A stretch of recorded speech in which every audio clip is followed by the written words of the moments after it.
Everyone loses direction from time to time. But what if you got so lost you couldn't find your way anywhere? Black Box TV presents Where Are You?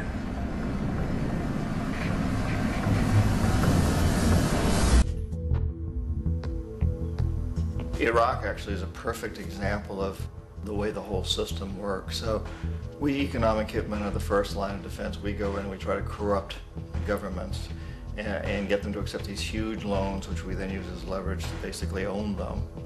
If we fail, as I failed in Panama with Omar Torrijos and in Ecuador with Jaime Roldos, men who refuse to be corrupted, then the second line of defense is we send in the jackals. And the jackals either overthrow governments or they assassinate.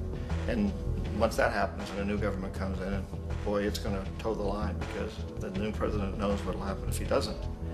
In the case of Iraq, both of those things failed. Economic hitmen were not able to get through to Saddam Hussein. We tried very hard. We tried to get him to accept a deal very similar to what the House of Saud had accepted in Saudi Arabia, but he wouldn't accept it. And so the jackals went in to take him out. They couldn't do it. His security was very good. After all, he had one time worked for the CIA. He'd been hired to assassinate a former president of Iraq and failed, but he knew the system. So in '91, we send in the troops and we take out the Iraqi military. So we assume at that point that Saddam Hussein is going to come around. We could have taken him out, of course, at that time, but we didn't want to. He's the kind of strong man we like. He controls his people. We thought he could control the Kurds and keep the Iranians in their border and keep pumping oil for us. And that once we took out his military, now he's going to come around. So the economic hitmen go back in the 90s without success. If they'd had success, he'd still be running the country. We'd be selling him all the fighter jets he wants and everything else he wants. But they couldn't, they didn't have success. The jackals couldn't take him out again, so we sent the military in once again, and this time we did the complete job and took him out, and in the process created for ourselves some very, very lucrative construction deals. We had to reconstruct a country that we'd essentially destroyed, which is a pretty good deal if you own construction companies, big ones. So, you know, Iraq shows the three stages. The economic hitmen failed there, the jackals failed there, and as a final measure, the military goes in. And in that way, we've really created an empire, but we've done it very, very subtly. It's clandestine. All the empires of the past were built on the military, and everybody knew they were building them. So the British knew they were building them, the French, the Germans, the Romans, the Greeks.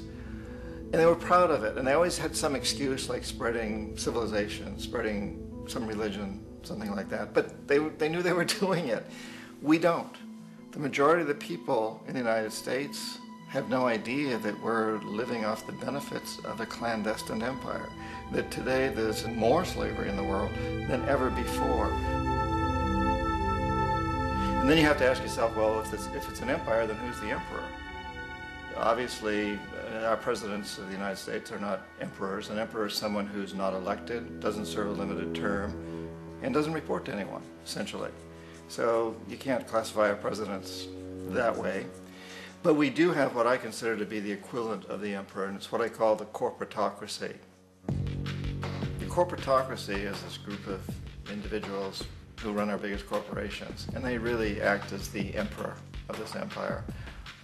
They control our media, either through direct ownership or advertising.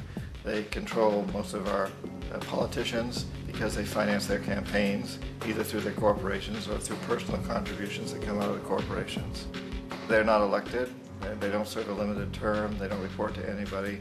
And at the very top of the corporatocracy, you really can't tell whether a person's working for a private corporation or the government because they're always moving back and forth.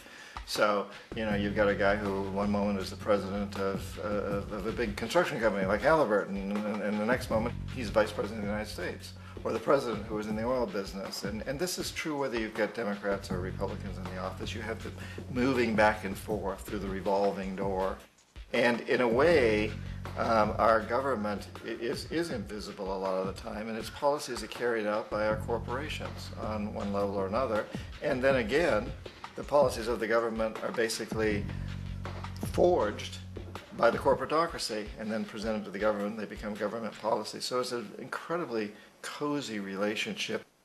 this isn't a conspiracy theory type of thing. These people don't have to get together and plot to do things. They all basically work under one primary assumption, and that is that they must maximize profits regardless of the social and environmental costs.